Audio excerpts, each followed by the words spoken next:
Hey 3B, I'm just going to read chapter 14 of Nim's Island with you. We are getting really close to the end now, only a couple chapters left. Nim lay on the floor of the cave with Fred under one arm and Selkie sheltering her back. Through the opening, they could see the rain trickle to a stop and the gale gentle to a wind. They crept out to look, peering out over the black rocks. The sea was still monstrous. The wind had whipped it to a fury, and it wasn't ready to calm down just because the storm had passed.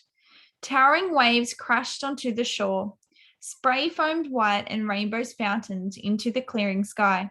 It could have been beautiful if Nim hadn't known that Jack was on the west side of the island being tossed even farther from home, and Alex was on the east being thrown towards it. She'll be smashed onto the rocks, Nim cried. She searched the horizon with her spyglass.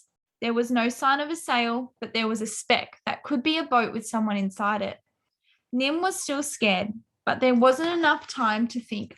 She crawled back into the cave and tore a sheet from her notebook. Dear Jack, I've gone to rescue Alex Rover. Love, Nim. Selkie was waiting.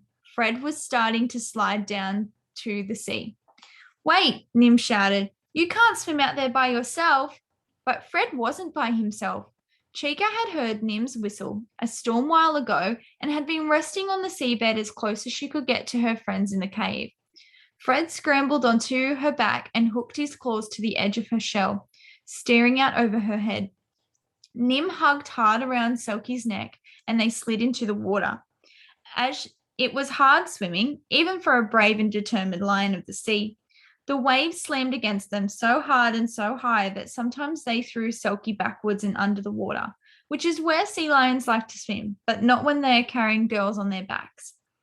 Nim's hair whipped like long, wet ropes, and she gulped salt water with every breath, but she clung as tight as she ever could. The seventh wave came, a swamping, dumping wave, stronger than Selkie, forcing her down deep below the water, stronger than Nim, ripping her arms away from Selkie's neck and pushing her deeper still. So there was nothing but swirling blue, and she didn't know which way was up to the air and which was down to the bottom. She was whirling, struggling, sinking, but Selkie somersaulted backwards and pushed her up through the water till she was spluttering, coughing, breathing again. Then the waves weren't quite so wild. They could ride up them and slide down without going deep under the water. When they were in the valleys, they couldn't see anything but blue. But when they were on top, they could look around. They saw Chica and Fred, but never Alex. They went on looking and looking, on and on. Now Selkie was too tired to leap across the waves and pretend it was fun. But when Nim tried to be helpful and swim, Selkie honked a cross no, so Nim stayed on. She didn't know if she could have swum in those waves anyway. She started to worry about what she was going to do if she didn't find Alex. She started to worry about how big the waves were where Jack was and how far away they were taking him. She started to worry about Chica and Fred. She started to worry about how she'd know when it was time to turn back. And that was the hardest thought of all, because it was the only one she could do something about. She was worrying so hard that she nearly fell off when Selkie barked again. Then Selkie didn't seem tired and Nim didn't feel worried. She blew her whistle as hard as she could and they charged across the waves to the small sinking boat. The water was up to Alex's waist, then her chest, and up to her neck. She was spluttering and ducking and still struggling with the knots under the water. She tried to think what a hero would do now, but all she could think was what a hero would have known how to untie the knot. And that was no help to her at all.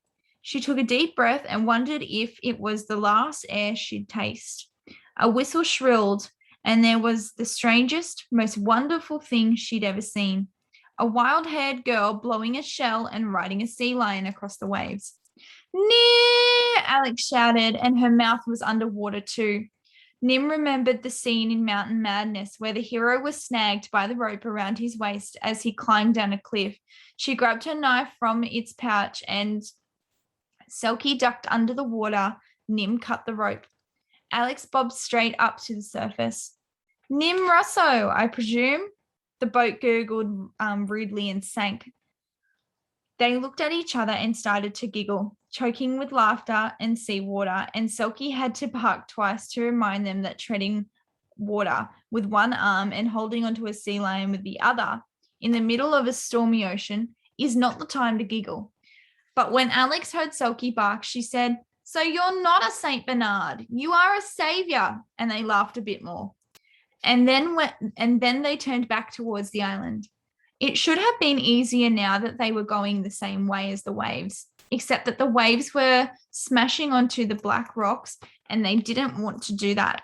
So they decided to curve around the reef and come in on the gentle slopes of Shell Beach. And Selkie couldn't carry them both. "We could take turns swimming and riding," said Nim. But even going with the waves, Nim couldn't swim as fast as Selkie. So Selkie kept having to turn around, and Alex wasn't very good at riding. So she fell off every time Selkie turned around. "I wish I'd gone to swimming lessons instead of writing stories about fish," Alex muttered, and Nim started worrying again. She was getting tired too. And so the next time Selkie circled back and Alex fell off, they both hung on Selkie with one arm and swam with the other.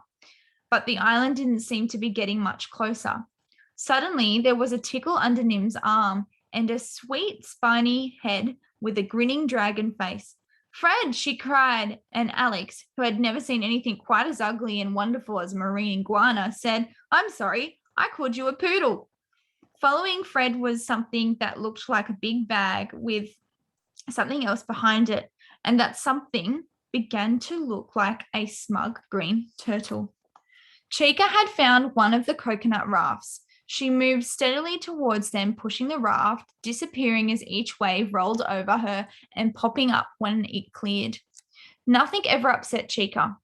Selkie kept pushing Alex and Nim towards the island. Chica kept coming closer, and finally they met. Alex slid across from Selkie and climbed onto the coconut raft. She lay down and kicked her legs, but kicking Chica in the head didn't seem a good way to thank her, so she crouched forward and paddled with her hands. It didn't make the raft go much faster, but Alex felt better doing something. Nim got back onto Selkie and Fred climbed onto her shoulders. A few minutes later, they tumbled onto Shell Beach below where the hut used to be.